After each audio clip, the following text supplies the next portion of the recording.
Bonjour à toutes et à tous et bienvenue dans cette nouvelle édition de Passe l'Info. Nous sommes très heureux de vous retrouver et nous vous remercions pour avoir été nombreux à suivre l'édition spéciale de la semaine dernière consacrée à l'interview du président du parti antisioniste, M. Gouasmi Yahya. Voici donc les titres cette semaine dans l'actualité nationale, avec pour commencer les manipulations américaines dans les banlieues françaises, et puis nous parlerons de Strauss-Kahn, accusé d'escroquerie. Dans l'actualité internationale, nous développerons un sujet sur la CIA en manque de renseignements et du racisme en Israël. Et après quelques brèves... Le saviez-vous sur le cyber-intifada. Et maintenant, ouvrons ce journal avec les manipulations américaines dans les banlieues françaises. Wikileaks a révélé que l'actuel ambassadeur américain à Paris, Charles Rivkin, aurait adressé un rapport au gouvernement de son pays. Il s'agit de la stratégie états-unienne envers les minorités en France, particulièrement de la minorité musulmane, afin de faire progresser les intérêts nationaux américains.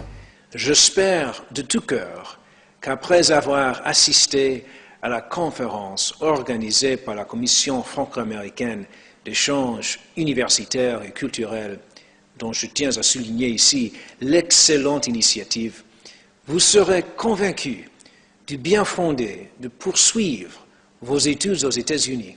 En fait, nous avons dans ce rapport la confirmation de l'ingérence directe et visible des États-Unis dans la politique intérieure française et de la tentative d'instrumentalisation de certaines populations. L'objectif américain étant d'identifier les nouvelles personnes susceptibles d'influencer les jeunes musulmans. Les responsables des sites Oumma.com et SafiaNews.com reconnaissent avoir eu des rapports cordiaux avec l'ambassade américaine qui leur ont permis de rencontrer Farah Pandit, responsable des questions musulmanes dans l'administration Obama. Autre exemple cité dans une de nos précédentes émissions, cette fois-ci en Seine-Saint-Denis, où l'acteur Sylvester Stallone est venu à la rencontre d'un jeune public amateur d'arts martiaux, et ce, à la demande de l'ambassadeur américain, afin de faire passer une meilleure image des États-Unis. Face sur la deuxième actualité nationale, Dominique Strauss-Kahn accusé d'escroquerie. Monsieur Dominique Strauss-Kahn, directeur du FMI, est mis en cause dans une escroquerie internationale à 22 milliards de dollars. Le 20 septembre 2010, maître Dominique Concou, avocat de Christian Bassano, a signé l'agent judiciaire du Trésor pour faute lourde de l'État devant le TGI de Paris, dans une affaire complexe d'escroquerie internationale dans laquelle le futur présidentiel du Parti socialiste fut un acteur particulièrement impliqué comme ministre de l'Industrie du gouvernement Cresson en 1991. Les conclusions et réponses de l'agent judiciaire du Trésor dans cette affaire sont attendues en audience le 16 mars prochain. Actualité internationale, la CIA en manque de renseignements. Effectivement, le directeur des services de renseignement américain, Leon Banita, a provoqué un tollé aux États-Unis pour son incapacité de prévoir le déroulement des événements en Tunisie, en Égypte et en Libye, se contenant de s'appuyer sur des informations de presse. Selon le Washington Post, la CIA a été choquée par l'ampleur des manifestations populaires qui pourraient s'étendre vers d'autres pays du Moyen-Orient et ébranler des régimes alliés des États-Unis. Un journaliste du Washington Post a estimé que la CIA est devenue avec le temps incapable de comprendre le monde des protestataires, vu qu'elle concentre son action avec les services de renseignement des pays arabes amis et israéliens contre le terrorisme.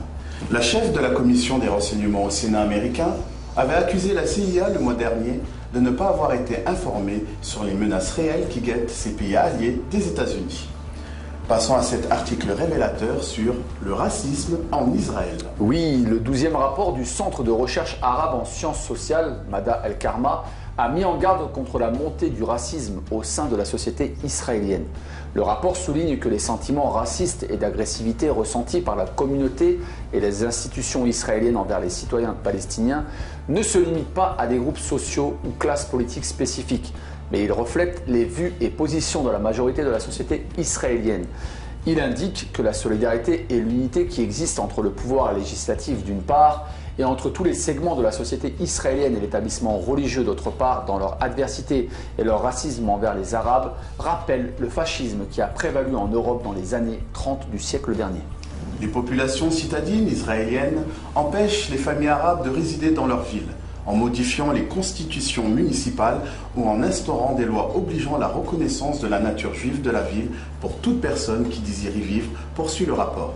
Ce racisme est tout aussi apparent dans des projets de loi et des lois votées à la Knesset et reçoivent le soutien ou la bénédiction de la part de rabbins juifs jouissant d'un statut religieux particulier au sein de la société israélienne. En 2010, la majorité de la société israélienne a exigé comme condition d'acquisition de la citoyenneté israélienne la loyauté politique et idéologique envers l'État sioniste. Autre exemple, la loi de nomination à la fonction publique a été modifiée. Désormais, pour avoir le droit d'accéder à une fonction publique, il faut prêter le serment d'allégeance à l'État d'Israël en tant qu'État juif et démocratique. En guise de conclusion, le rapport publie les résultats d'un sondage assez révélateur de la montée du racisme en Israël effectué en 2010. 70% des juifs israéliens sont opposés à la nomination des citoyens arabes à des postes clés au sein de l'entité sioniste. Et maintenant, quelques brèves. La France et l'Italie, premiers fournisseurs européens d'armes à Kadhafi. Selon Le Monde, les membres de l'Union européenne ont vendu 343 millions de dollars de matériel militaire à la Libye en 2009. Sur l'ensemble des années de 2005 à 2009, l'Italie est devant avec un chiffre de 276 millions, suivi de la France avec un chiffre de 210 millions. La France, en 2008, a vendu des équipements d'armement pour plus de 112 millions de dollars. Et sans transition, les propos du président de Blackwater. Effectivement, aux États-Unis, à l'université du Michigan, le président de la société privée de sécurité Blackwater, Eric Prince, a affirmé que les personnes tuées par les agents de sa société ne méritaient pas de vivre, en qualifiant les Irakiens, les Pakistanais et les Afghans de reptiles qui vivent dans les égouts. Et maintenant, cap vers le Moyen-Orient avec une nouvelle qui ne va pas forcément réjouir les adeptes de Facebook. Le roi Abdallah d'Arabie Saoudite veut l'acheter. Le roi Abdallah d'Arabie Saoudite a fait une proposition de 150 milliards de dollars pour racheter Facebook, ce qui lui permettrait de mieux gérer les révoltes qui l'ont contrarié d'après des sources internes. Retour en Europe avec cette semaine 3 brèves insolites qui n'ont pas échappé à la rédaction de notre journal. Une pancarte prise pour cible par les policiers. Oui, c'est vrai. En Allemagne, à Augsbourg, un conducteur d'auto-école a appelé la police parce qu'il avait vu un tireur à la fenêtre d'un immeuble. Le tireur n'était autre que James Bond. Pendant l'intervention, des policiers ont compris que c'était une pancarte de l'acteur Pierce Brosnan dans son rôle de l'agent secret. Et maintenant, une deuxième brève insolite, il s'est fait tuer pour avoir mangé bruyamment dans un cinéma. En Lettonie, dans l'un des plus grands cinémas de Riga, un homme a été tué par son voisin avec une arme à feu parce qu'il mangeait trop bruyamment son popcorn pendant la séance du film Black Swan. Le meurtrier est un gradé de l'école de police. Maintenant, innovation d'un hôpital suédois. Alors en Suède, les patients de l'hôpital Ostra à Göteborg se sont vus remettre des couvercles de casseroles et des cuillères pour appeler le corps soignant. L'hôpital surpeuplé n'a pas assez d'alarmes pour tous ces malades. Nous n'osons imaginer si tous les malades appellent les infirmières en même temps. Le saviez-vous, la cyber-intifada? D'après l'entreprise israélienne Applicure Technologies, spécialisée dans la sécurité des informations, le nombre de tentatives de hackage des sites israéliens est en train d'exploser. Le contexte actuel et l'évolution de la situation régionale peuvent faire penser à une aggravation de ces tentatives de piratage. D'autant plus que le nombre d'internautes dans le monde engagés pour la cause palestinienne est très important. Le fondateur d'Applicure Technologies, David Alouche, explique au quotidien israélien Globe que les hackers sont des Iraniens, des Syriens, des membres du Hezbollah libanais, mais aussi des jeunes informaticiens des pays du Maghreb qui se sont fait connaître lors des bombardements de la bande de Gaza. Les Israéliens, qui sont en général très fiers de leur start-up spécialiste de l'anti-piratage, se sont déjà fait avoir comme des débutants par un groupe de cyberpirates marocains. Dans la seule journée du mercredi 28 juin 2006, les hackers marocains ont immobilisé plus de 750 sites web israéliens, gouvernementaux et privés, suite aux incursions meurtrières de Tsahal dans la bande de Gaza. C'est la façon choisie par ces as de l'informatique de marquer leur solidarité avec les Palestiniens sans défense face aux armées israéliennes. Les auteurs de ces attaques considèrent leur forfait comme un acte de résistance. Ce groupe de hackers marocains, qui se faisait appeler Team Evil, agissait à visage découvert en signant leur initiative par cette réplique « Tant que vous tuerez des Palestiniens, nous tuerons vos serveurs ». L'histoire la plus surprenante de Cyber-Intifada s'est passée il y a 2 ans sur le sol même de la Palestine occupée. C'est celle des frères Badir, 3 pirates informatiques spécialisés dans le craquage des codes d'accès des autocommutateurs, moyen qui permet de téléphoner sur le compte de l'État sioniste. Aveugles et surdoués de l'informatique, les frères Badir, âgés respectivement de 18, 20 et 22 ans, ouvraient les lignes israéliennes au call center palestinien en Cisjordanie comme à Gaza.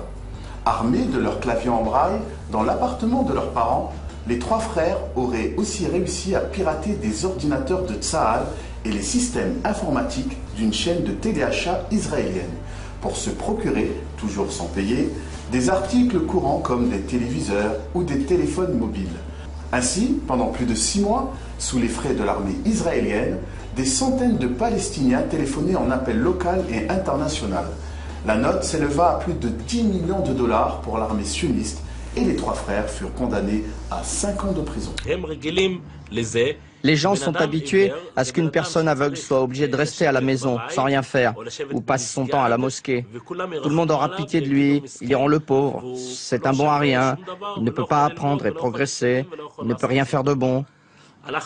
Nous sommes venus et nous avons voulu changer cela chez les gens. Ce qui a paniqué le système de la police, le système de la loi, c'est qu'il y a ici 3 cerveaux tellement combinés en un seul cerveau que ça fait peur. Enfin, il ne faut pas oublier toutes les personnes qui résistent par le biais d'Internet de façon légale. Longtemps muselés par l'élite médiatique, les guerriers anti-sionistes ont trouvé la possibilité de s'exprimer et un moyen naturel de combattre le sionisme. Le net a permis de montrer que le nombre de ces personnes est exponentiel. Elles s'expriment sur leur propre site, mais aussi sur tous les lieux de discussion du net. Pour preuve, l'État sioniste a récemment déboursé une enveloppe de plusieurs millions de dollars pour redorer l'image d'Israël sur Internet. C'est la fin de cette édition. Merci de nous avoir suivis. À la semaine prochaine et notre phrase habituelle. Surtout n'oubliez pas, passez l'info et à vos claviers.